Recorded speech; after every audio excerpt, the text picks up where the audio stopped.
ఈ రోజుల్లో చాలామంది మ్యూచువల్ ఫండ్స్‌లో ఎందుకు ఇన్వెస్ట్ చేస్తున్నారు అంటే, ఒకటి స్టాక్ మార్కెట్‌లో అదృష్టాన్ని పరీక్షించుకోవడానికి. రెండోది ఏంటంటే, పక్క వాళ్ళు మీ కొలీగ్స్, మీ ఫ్రెండ్స్ చేస్తున్నారు కాబట్టి, మీ బంధువులు చేస్తున్నారు కాబట్టి మీరు చేస్తూ ఉంటారు. ఇంకోటేంటంటే, యూట్యూబ్‌లో ఏ వీడియో ఓపెన్ చేసినా కూడా మ్యూచువల్ ఫండ్స్ గురించి చెప్తున్నారు కాబట్టి చేస్తూ ఉంటారు. అంటే మొత్తానికి మీరు గుడ్డిగా మ్యూచువల్ ఫండ్స్‌లో ఇన్వెస్ట్ చేస్తూ ఉంటారనమాట. కానీ ఈ వీడియో చూస్తే ఏమవుతుంది అంటే, మీరు స్మార్ట్‌గా ఇన్వెస్ట్ చేయడం ఎలా, లాజికల్‌గా ఎలా ఇన్వెస్ట్ చేయాలి, స్ట్రాటజికల్‌గా ఎలా ఇన్వెస్ట్ చేయాలి ఇవి తెలిస్తే, అంటే ఈ వీడియోలో ఒక 10 స్ట్రాటజీస్ కనుక మీరు తెలుసుకుంటే మీ రిటర్న్స్ మాక్సిమం రిటర్న్స్ వచ్చే అవకాశం ఉంటుంది. సో మాక్సిమం రిటర్న్స్ రావడానికి ఏం చేయాలి, ఒక 10 స్ట్రాటజీస్తో మీకు తెలిసిపోతుంది. సో ఈ వీడియో ఎవరి కోసము అంటే, ఆల్రెడీ మీరు మ్యూచువల్ ఫండ్స్లో ఇన్వెస్ట్ చేస్తూ ఉన్నా, చేసి ఉన్నా, చేద్దామని ప్లానింగ్ చేస్తూ ఉన్నా కూడా మీకు ఈ వీడియో ఖచ్చితంగా ఉపయోగపడుతుంది. సో మేము ఎక్స్పెక్ట్ చేసేది ఏంటి అంటే, మీరు ఈ వీడియోని కనీసం ఒక 5,000 లైక్స్ ఇస్తే మా టీంకి మోటివేషన్గా ఉంటుంది. సో ఇక అసలు వీడియోలోకి వెళ్దాం.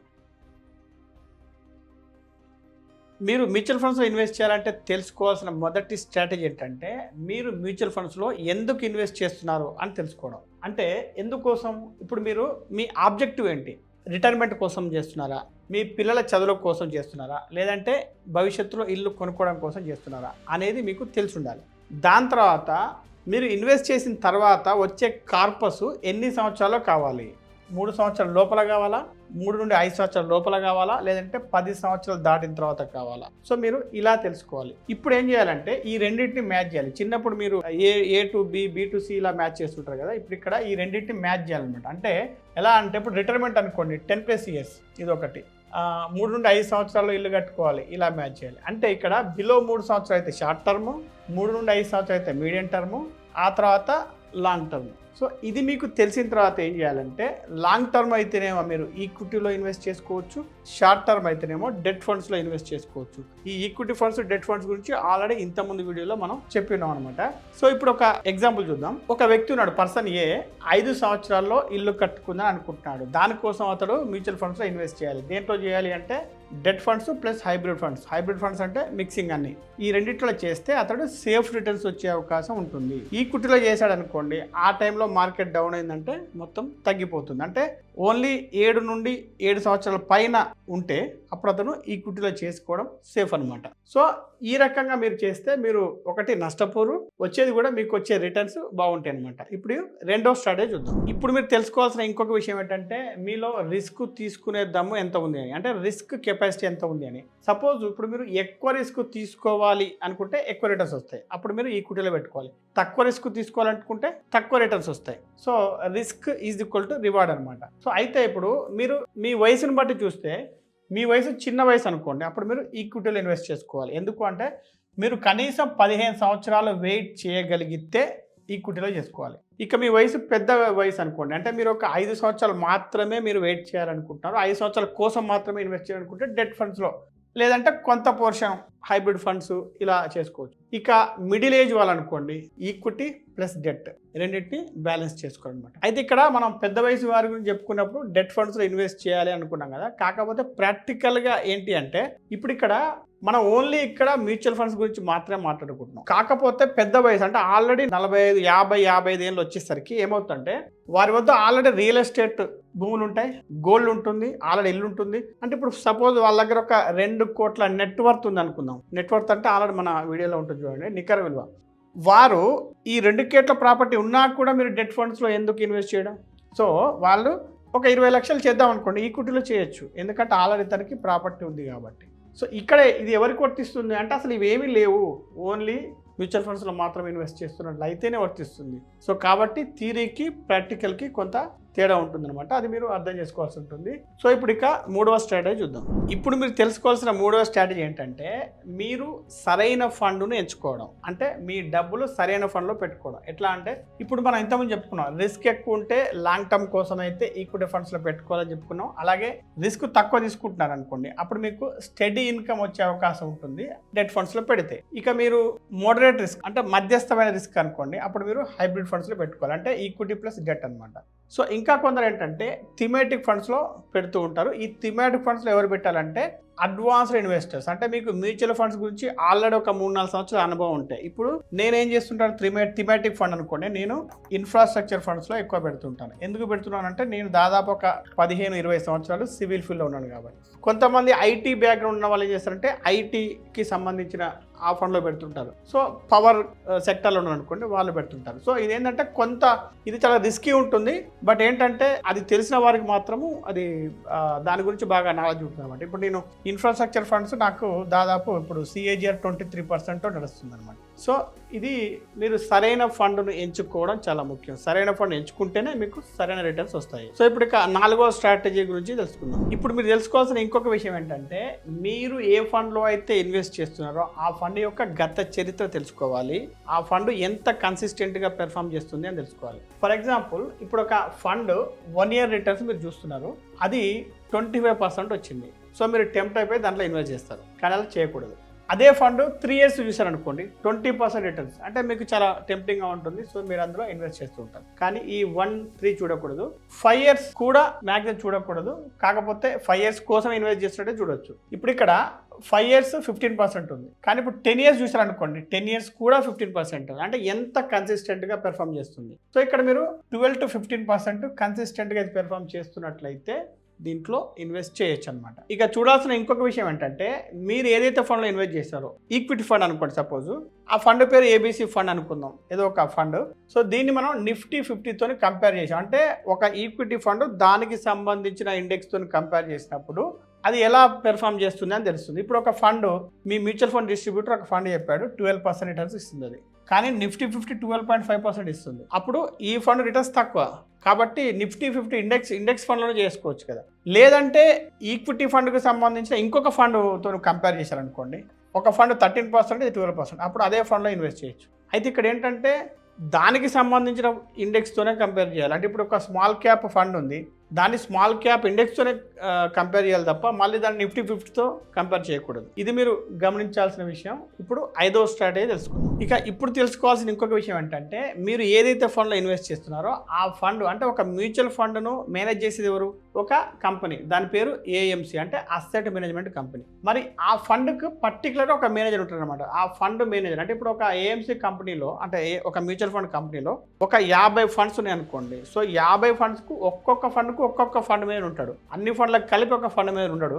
సో ఇప్పుడు ఒక ఫండ్లో మీరు ఇన్వెస్ట్ చేస్తున్నారు, ఆ AMC కంపెనీ అంటే మ్యూచువల్ ఫండ్ కంపెనీ రెప్యూటెడ్ అయి ఉండాలి, అంటే చాలా మంచి పేరు ఉండాలి, స్ట్రాంగ్గా ఉండాలంటే అది ఎన్ని లక్షల కోట్ల ఫండ్ను మేనేజ్ చేస్తుంది అన్నది కూడా ఇంపార్టెంటే. 10 కోట్లు 100 కోట్లు ఇలా కాదు, లక్షల కోట్ల అంటే ఇప్పుడు కొన్ని మ్యూచువల్ ఫండ్ చూసుకుంటే ఇప్పుడు లక్షల కోట్లు దాటిపోయి ఉంటుంది అనమాట. సో వాళ్ళు ఏంటంటే ఎక్కువ డబ్బులు ఉన్నప్పుడు మనం ఎక్కువ ఆడుకోవడానికి అవకాశం ఉంటుంది అనమాట ఫండ్ మేనేజర్కి.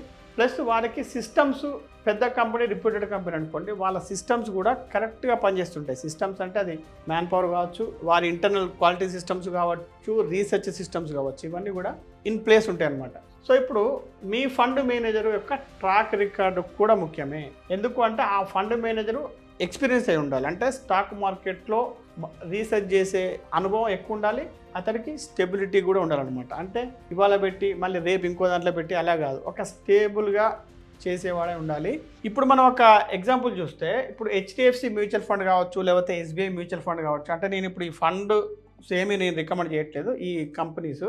దీంట్లో కొన్ని ఫండ్స్ ఏంటంటే కొంతమంది ఫండ్ మేనేజర్స్ 10 సంవత్సరాల పైన ఎక్స్పీరియన్స్ ఉన్న వాళ్ళని అనమాట. సో ఇలా ఉన్నప్పుడు ఏంటంటే ఇన్వెస్టర్లకు వారిపైన కాన్ఫిడెన్స్ అనేది పెరుగుతుంది, అంటే ఆ ఫండ్ పైన కాన్ఫిడెన్స్ అనేది పెరుగుతుంది అనమాట. సో అప్పుడు ఏంటంటే రిటర్న్స్ ఎక్కువ వచ్చే అవకాశం ఉంటుంది. అంటే ఒకే వ్యక్తి ఎక్కువ సంవత్సరాలు అంటే స్టేబుల్గా ఉండి మంచి ఎక్స్పీరియన్స్ ఉంటే మంచి రిటర్న్స్ జనరేట్ చేసే కెపాసిటీ ఉంటుంది అనమాట. ఇప్పుడు ఇక 6వ స్ట్రాటజీ గురించి తెలుసుకుందాం. ఇప్పుడు 6వ స్ట్రాటజీ ఏంటంటే ప్రతి ఒక్క కంపెనీకి ఖర్చులు అనేవి ఉంటుంటాయి. సో ఇప్పుడు మ్యూచువల్ ఫండ్ కంపెనీలకు కూడా ఖర్చులు ఉంటాయి అనమాట. సో ఇప్పుడు ఆ కంపెనీ ఖర్చులు అనేవి అవి మన మీదే ఇస్తారు. సో ఇప్పుడు మీరు ఇన్వెస్ట్ చేసిన మరుక్షణం నుండే మీకు ఎక్స్పెన్స్ రేషియో అనేది కట్ అవుతుంటుంది అనమాట. ఎక్స్పెన్స్ రేషియో అంటే ఆ కంపెనీకి ఉండే ఫండ్ ఖర్చులు అనమాట, అంటే ఆ ఫండ్ మేనేజరు ప్లస్ ఆ ఆఫీస్ ఎక్స్పెన్సెస్ ఇవన్నీ అనమాట. సో అవి ఎంత తక్కువ ఉంటే అంత మంచిది. సో ఇప్పుడు ఈ ఎక్స్పెన్స్ రేషియో మీద ఆల్రెడీ మన ఛానల్లో ఒక డీటెయిల్ వీడియో ఉంటుంది, అది చూడండి. అంటే ఇప్పుడు ఎక్స్పెన్స్ రేషియో ఏంటి అంటే సంవత్సరానికి ఒకసారి ఇంత, అంటే ఇప్పుడు 1% ఉందనుకోండి, అంటే 1% పర్ యానం, సంవత్సరానికి 1% ఉంటుంది. కానీ అది డైలీ బేసిస్లో క్యాలిక్యులేట్ చేస్తుంటారు. మీరు ఆ వీడియో చూస్తే మీకు తెలుస్తుంది. సో ఇప్పుడు ఇక ఒక ఫండ్ 0.6 ఎక్స్పెన్స్ రేషియో ఉంది, ఇంకొక ఫండ్ 1% ఎక్స్పెన్స్ రేషియో ఉంది. ఇవి రెండు కూడా 14% రిటర్న్సే ఇస్తున్నాయి ఎవ్రీ ఇయర్. సో అప్పుడు ఏంటంటే మనకు 0.6% ఇచ్చే ఈ ఫండ్ బెటర్ అనమాట, అంటే మంచి రిటర్న్స్, ఎక్కువ రిటర్న్స్ వస్తాయి. ఇప్పుడు ఇది పక్కన పెడితే ఇప్పుడు మెయిన్ టాపిక్ ఏంటంటే జనాల్లో ఎక్కువ మార్కెట్లో నడిచేది మేము డైరెక్ట్ తీసుకోవాలా లేకపోతే రెగ్యులర్ ఫండ్ తీసుకోవాలని చెప్తుంటారు అనమాట. అంటే ఇప్పుడు డైరెక్ట్ గ్రోత్, రెగ్యులర్ గ్రోత్ అనేది మీకు 2 ఆప్షన్స్ ఉంటుంటాయి అనమాట. అంటే ఇప్పుడు డిమాట్ అకౌంట్లో కానీ లేకపోతే మ్యూచువల్ ఫండ్ సైట్లో డైరెక్ట్ తీసుకుంటే అవి డైరెక్ట్. రెగ్యులర్ అంటే మీరు మ్యూచువల్ ఫండ్ డిస్ట్రిబ్యూటర్ దగ్గర తీసుకున్నా లేదంటే మీరు ఏ బ్యాంక్కి వెళ్ళి మ్యూచువల్ ఫండ్ కొన్నా కూడా అది రెగ్యులర్ కిందకే వస్తుంది అనమాట. అందుకే నేను చెప్పేది మ్యూచువల్ ఫండ్స్ ఎప్పుడు కూడా మీరు బ్యాంకులో తీసుకోకండి. ఎందుకు అంటే డైరెక్ట్లో 1% ఉందనుకోండి, రెగ్యులర్లో 2% ఉంది ఎక్స్పెన్స్ రేషియో. దీనికంటే ఇది ఎక్కువ ఉంటుంది, అట్లీస్ట్ 0.75%, 1% ఎక్కువ ఉంటుంది. ఇట్లా ఉన్నప్పుడు ఏమైందంటే రెండు సేమ్ ఫండ్, ఒకటి డైరెక్ట్ ఒక రెగ్యులర్ అనుకోండి, కొన్ని లక్షల నష్టం వస్తుంది మీకు. కానీ ఇక్కడ మీకు మంచి మ్యూచువల్ ఫండ్ డిస్ట్రిబ్యూటర్ అనుకోండి, దీన్ని మేకప్ చేసే విధంగా, అంటే దానికంటే ఒక 1%, 2% ఎక్కువ వచ్చే విధంగా మీకు కనుక మీకు కరెక్ట్ ఫండ్ సజెస్ట్ చేస్తే మీకు లక్షలు నష్టం కాదు, ఇంకా మీకు కొన్ని లక్షలు ప్రాఫిట్ వచ్చే అవకాశం ఉంటుంది. బ్యాంక్స్ ఎందుకంటే మీకు బ్యాంకులు సర్వీస్ ఇవ్వవు. బ్యాంక్ ఇప్పుడు మీరు ఎస్బీఐ బ్యాంక్ వెళ్ళారనుకోండి, ఎస్బీఐ మ్యూచువల్ ఫండే అంటగడతాడు. హెచ్డిఎఫ్సికి వెళ్తే హెచ్డిఎఫ్సి మ్యూచువల్ ఫండ్ అండగడతాడు. అది ఏ ఫండ్ అనేది మీకు తెలియదు, అది మీరు రెగ్యులర్లో వెళ్ళిపోతారు, మీకు సర్వీస్ ఉండదు, అసలు కనీసం మీకు మ్యూచువల్ ఫండ్ డిస్ట్రిబ్యూట్ ఇచ్చే సజెషన్ కూడా ఇవ్వడు. సో అందుకని మీరు ఎట్టి పరిస్థితుల్లో బ్యాంకులో మ్యూచువల్ ఫండ్ అనేది కొనకూడదు. ఇప్పుడు ఇక్కడ మ్యూచువల్ ఫండ్ డిస్ట్రిబ్యూటర్ గురించి కూడా కొంత మనం మాట్లాడుకుంటే, అసలు మ్యూచువల్ ఫండ్ డిస్ట్రిబ్యూటర్ ఎలా అవుతారంటే ఒక ఇంటర్ క్వాలిఫికేషన్ ఎంఎఫ్డి ఎగ్జామ్ రాస్తే సరిపోతుంది. కాకపోతే ఇప్పుడు ఎలా ఉంది అంటే కేవలం ప్రాఫిట్ ఓరియంటెడ్ మాత్రమే ఉంటే మాత్రం మీరు తీసుకోవద్దు. ఎందుకంటే ఈ ఫండ్స్ గురించి మంచి నాలెడ్జ్ ఉండాలి, అంటే అతనికి ఒక ప్యాషన్ ఉండాలి, రీసెర్చ్ ఉండాలి. ఇప్పుడు ఎవరు పడితే వాళ్ళు మ్యూచువల్ ఫండ్స్ అమ్ముకొని ఇప్పుడు పొద్దుస్తమానం టీవీ స్టూడియోలో కూర్చునే వాళ్ళు ఉన్నారు అనుకోండి, వారికి రీసెర్చ్ చేయరు, ప్యాషన్ చేయరు, జస్ట్ ఫర్ ప్రాఫిట్ కోసం పనిచేస్తుంటారు. సో అందుకని మీరు మంచి మ్యూచువల్ ఫండ్ డిస్ట్రిబ్యూటర్ని సెలెక్ట్ చేసుకోవడం కూడా ముఖ్యం. లేదు అంటే డైరెక్ట్ ఫండ్స్లో పెట్టుకోవచ్చు. సో ఇప్పుడు 7వ స్ట్రాటజీ ఏంటో తెలుసుకుందాం. మీరు మ్యూచువల్ ఫండ్స్లో ఇన్వెస్ట్ చేసినట్లయితే మీకు ఖచ్చితంగా తేలాల్సింది ఏంటంటే వీటిపైన క్యాపిటల్ గెయిన్స్ ట్యాక్స్ అనేది ఉంటుంది. సో క్యాపిటల్ గెయిన్స్ ట్యాక్స్ ఏంటి అంటే, ఇప్పుడు మీరు ఒక ₹1,00,000 ఇన్వెస్ట్ చేశారు అనుకోండి మ్యూచువల్ ఫండ్స్లో, కొన్ని సంవత్సరాల తర్వాత 1.5 50,000 ప్రాఫిట్ వచ్చింది అనుకోండి. సో క్యాపిటల్ గెయిన్స్ అంటే ఏంటంటే మీకు ఓన్లీ 50,000 పైనే పడుతుంది క్యాపిటల్ గెయిన్స్. 1,00,000 మీద పడదు, 1,00,000 మీద పడదు. ఓన్లీ ప్రాఫిట్ వస్తేనే ట్యాక్స్, లాస్ వస్తే ట్యాక్స్ ఉండదు. సో ఇప్పుడు ఇక్కడ 2 రకాలుగా ఉంటాయి అనమాట క్యాపిటల్ గెయిన్స్. ఎలా అంటే షార్ట్ టర్మ్ క్యాపిటల్ గెయిన్స్ అంటే ఎస్టీసీజీ, long term capital gains LTCG. Short term capital gains అంటే మీరు ఇన్వెస్ట్ చేసేసి 1 సంవత్సరం లోపనే మీరు మీ డబ్బులు తీసుకున్నారు, అంటే మొత్తం దాన్ని విత్డ్రా చేశారు, అప్పుడు మీకు కొంత ప్రాఫిట్ వచ్చింది. సపోజ్ ఇదే విషయంలో ఒకటే సంవత్సరంలో వచ్చింది అనుకుందాం, ఇది 1.5 lakhs, అప్పుడు మీకు 20% ట్యాక్స్ అనేది పడుతుంది. దేని మీద? 50,000 మీద, 1 సంవత్సరం లోపు అయితే. ఇక మీరు లాంగ్ టర్మ్ క్యాపిటల్ గెయిన్స్ అనుకోండి, 1 సంవత్సరం దాటితే మీకు ఇది పడుతుంది. అది ఎంత అంటే 12.5% పడుతుంది. సో ఇప్పుడు ఇక్కడ ఇదే విషయంలో తీసుకుంటే మీకు ఇక్కడ ఎంత పడుతుంది అంటే, యాక్చువల్గా ఇక్కడ లాంగ్ టర్మ్ క్యాపిటల్ చేసేటప్పుడు 1,25,000 వరకు మీకు ట్యాక్స్ ఉండదు లాంగ్ టర్మ్. సో ఇక్కడ ఎంత ప్రాఫిట్? 50,000. సో ఇక్కడ ఎల్టీసీజీ అనేది ఇక్కడ పడదు. ఇక ఇంకోటి ఏంటంటే, అసలు మీరు అమ్మనే లేదు, ఎన్ని సంవత్సరాలు మీరు అమ్మలేదు అనుకోండి, నో ట్యాక్స్. అమ్ముతేనే ట్యాక్స్, అమ్మనంత వరకు ట్యాక్స్ లేదు. సో అందుకని మీరు ఈ పదవిని ఉంటారు ఎల్ఏఎంఎఫ్ అని, అంటే లోన్ అగెనెస్ట్ మ్యూచువల్ ఫండ్స్. మీరు కనుక మ్యూచువల్ ఫండ్స్ తాకట్టు పెట్టి, మీరు ఇటువంటిది ఏమీ అవసరం లేదనుకుంటే మీ మ్యూచువల్ ఫండ్స్ని మీరు తాకట్టు పెట్టుకోండి. ఆ తాకట్టు పెట్టిన డబ్బుని మీరు యూజ్ చేసుకోండి, అప్పుడు ట్యాక్స్ ఉండదు. అంటే ఇప్పుడు మీకు ఒక 1 yearలో కొంత డబ్బు అవసరం ఉంది, అంతే, అప్పు తీసుకోవచ్చు. మళ్ళీ మీరు మొత్తం డ్రా చేశారు అనుకోండి, అప్పుడు ఏమైందంటే కంపౌండింగ్ పవర్ అనేది తగ్గిపోతుంది, మీకు ఆ కంపౌండ్ రిటర్న్స్ రావు. సో అట్లా తీసుకున్నారు అనుకోండి, అప్పుడు ట్యాక్స్ ఉండదు. ఒకవేళ మీకు ఈ లోన్ అగేన్స్ట్ మ్యూచువల్ ఫండ్స్ మీద వీడియో కావాలి అనుకుంటే కామెంట్స్లో అడగండి, మనం ఒక డీటెయిల్ వీడియో చేద్దాం. ఇప్పుడు 8th స్ట్రాటజీ తెలుసుకుందాం. ఇంతకుముందు మనము షార్ట్ టర్మ్ క్యాపిటల్ గెయిన్స్ గురించి తెలుసుకున్నాం కదా, అంటే 1 year లోపు కనుక విత్డ్రా చేస్తే ఎస్టీసీజీ పడుతుందని. అయితే మీరు 1 year లోపు కనుక తీస్తే 1 year కానీ, అంటే ఒక్కొక్క ఫండ్కు ఒక్కొక్క టైం ఉంటుందన్నమాట. మీరు ఎర్లీగా తీస్తే ఏమైందంటే ఎగ్జిట్ లోడ్ అనేది పడుతుంది అనమాట. ఆ ఎగ్జిట్ లోడ్ ఎంత అంటే 0.5% ఉండొచ్చు, 0.6 ఉండొచ్చు, మ్యాక్సిమం 3% దాకా కూడా ఉండొచ్చు. సో ఇదొకటి మీరు గమనించాల్సి ఉంటుంది. అందుకని మీరు దాన్ని నుంచి బయటికి పోకుండా చూసుకోవాలి. పోతే మాత్రం ఎగ్జిట్ రోడ్ పడుతుంది. అది ఎంత అనేది మీ ఫండ్లో కింద డీటెయిల్స్లో ఉంటుందన్నమాట. ఇంకొకటి ఏంటంటే చాలా ఫండ్స్ మనకు లిక్విడిటీ ఉంటుంది, కొన్ని ఫండ్స్కు లిక్విడిటీ ఉండదు. లిక్విడిటీ అంటే మీరు ఎప్పుడంటే అప్పుడు తీసుకోవాల్సిన సౌలభ్యం ఉండదు అనమాట. అవి ఏంటి అంటే ఈఎల్ఎస్ఎస్ ఫండ్స్ అని ఉంటాయి కొన్ని, అంటే ఇవి ట్యాక్స్ సేవింగ్ కోసం ఇచ్చే ఫండ్స్. సో దాంట్లో 3 years వరకు లాక్ ఇన్ పీరియడ్ ఉంటుంది, అంటే మీరు విత్డ్రా చేసుకోలేరు, అది అట్లే లాక్ అయి ఉంటుంది అనమాట. సో మిగతా ఫండ్స్ అన్ని కూడా ఈక్విటీ, డెట్ అవన్నీ కూడా లిక్విడిటీ ఉంటుంది. మీరు ఎప్పుడు కావాలంటే ఇవాళ విత్డ్రా కొడితే మీకు రేపు ఎల్లుండి బ్యాంక్లోకి వచ్చేస్తాయి. ఇంకోటి ఏంటంటే చాలా మంది చేస్తున్న మిస్టేక్, ఇప్పుడు మనం ఎమర్జెన్సీ ఫండ్ ఉండాలని చెప్తున్నాం కదా, అంటే 6 నెలలకు సరిపోయే సంపాదన అనేది మీ దగ్గర ఉండాలని. కొంతమంది ఏం చేస్తున్నారంటే దాన్ని తీసుకెళ్లి మ్యూచువల్ ఫండ్స్ లేకపోతే ఇలా ఈక్విటీ ఫండ్స్లో పెడుతున్నారు. సో వాళ్ళు ఏం చేయాలంటే మీరు ఎమర్జెన్సీ ఫండ్ ఉంటే ఏ ఫండ్లో పెట్టారంటే మీకు లిక్విడ్ ఫండ్స్ అని, ఓవర్ నైట్ ఫండ్స్ అని దొరుకుతాయి. మీరు చూడండి మీ డిమాట్ అకౌంట్లో ఒకసారి సెర్చ్ చేసి చూడండి. ఇవేంటంటే మీకు మార్కెట్తో సంబంధం ఉండదు, మీకు సంవత్సరానికి 6 నుండి 7% రిటర్న్స్ వస్తాయి అనమాట. మీరు ఎప్పుడంటే అప్పుడు విత్డ్రా చేసుకోవచ్చు. ఇవాళ మీరు విత్డ్రా అని కొడితే రేపు ఎల్లుండి మీకు బ్యాంకులకు వచ్చేస్తాయి అనమాట. సో అందుకని మీ ఎమర్జెన్సీ ఫండ్ ఉంటే మాత్రం ఇటువంటి ఫండ్స్లో పెట్టుకోండి. అయితే ఇక్కడ చాలా మందికి తెలియని విషయం ఒకటి చెప్పబోతున్నా. అదేంటి అంటే థియరీకి ప్రాక్టికల్గా ఎంత తేడా ఉంటుంది అనేది మీరు ఇప్పుడు తెలుసుకోవాలి. ఇప్పుడు మ్యూచువల్ ఫండ్స్లో రిటర్న్స్ యూలిప్స్ కూడా ఉంటాయి కదా, అంటే లైఫ్ ఇన్సూరెన్స్ కంపెనీలు ఆపరేట్ చేసే యూలిప్ రిటర్న్స్ కంపేర్ చేసుకో. యూలిప్స్ అంటే కొత్త తరం యూలిప్స్, పాత తరం యూలిప్స్ కాదు. చాలా మంది మ్యూచువల్ ఫండ్ డిస్ట్రిబ్యూటర్స్ కానీ చాలా మంది తెలియదు. ఇప్పుడు వచ్చే యూలిప్స్ అన్ని కూడా న్యూ జనరేషన్ యూలిప్స్ అనమాట, పాత యూలిప్స్ కాదు అవన్నీ, అది ఒక వేరే టైప్ ఉంటాయి అనమాట. సో ఇప్పుడు దీంట్లో ఏంటంటే ఇప్పుడు వచ్చే యూలిప్స్ మ్యూచువల్ ఫండ్స్ రిటర్న్స్ 12% వచ్చింది అనుకోండి, దాంట్లో 11% వస్తాయి. దీంట్లో 14 వస్తే దాంట్లో 13, అంటే దాదాపు ఒక 1% తక్కువ వస్తాయి అనమాట. ఇది కావాలంటే కూడా నేను మీకు వీడియో చేస్తాను, కామెంట్ చేయండి. సో ఇది థియరిటికల్, బట్ ప్రాక్టికల్గా జరిగేది ఏంటంటే మ్యూచువల్ ఫండ్ ఇండస్ట్రీలో దాదాపు 90% మంది కంటిన్యూ చేయరు. ఎస్ఐపీలు కానీ ఇన్వెస్ట్మెంట్స్ కానీ కంటిన్యూ చేయరు, పెట్టడం తీయడం 95% మెంబర్స్ కంటిన్యూ చేయరు. ఇక్కడ యూలిప్స్లో జరిగేది ఏంటంటే మీకు 5 సంవత్సరాలు లాక్ ఇన్ పీరియడ్ ఉంటుందన్నమాట. సో 5 సంవత్సరాలు మీరు ఏమీ తీయలేరు. సో 5 సంవత్సరాల ముందే మీరు దాన్ని తీస్తే మీకు 50% కట్ అవుతుంది, 40% కట్ అవుతుంది అని చెప్పేసి మీరు చాలామంది వర్రీ అవుతుంటారు. బట్ ఏంటంటే ఇట్లా ఉంటేనే మన ఇండియాకు యూలిప్సే కరెక్ట్ నేను చెప్పాలి అంటే, ఎందుకంటే ఇది మీరు లాక్ తీయలేరు కాబట్టి దాన్ని కంటిన్యూ చేస్తారు కాబట్టి మీకు మంచి రిటర్న్స్ వస్తాయి. సో ఇది ప్రాక్టికల్గా ఇది ప్రూవ్ అయింది. మీకు కావాలంటే నేను వీడియో చేస్తాను, డీటెయిల్ వీడియో. సో ఈ విషయం మీకు ఇప్పుడు అర్థమైంది కదా. ఇప్పుడు 9వ స్టడీ తెలుసుకుందాం. స్టాక్ మార్కెట్లో ఒక సామెత ఉంటుంది, అదేంటంటే అన్ని గుడ్లు ఒకే బుట్టలో పెట్టకూడదు అని. ఎందుకు అంటే బుట్ట కింద పడిపోతే అన్ని గుడ్లు పగిలిపోతాయి.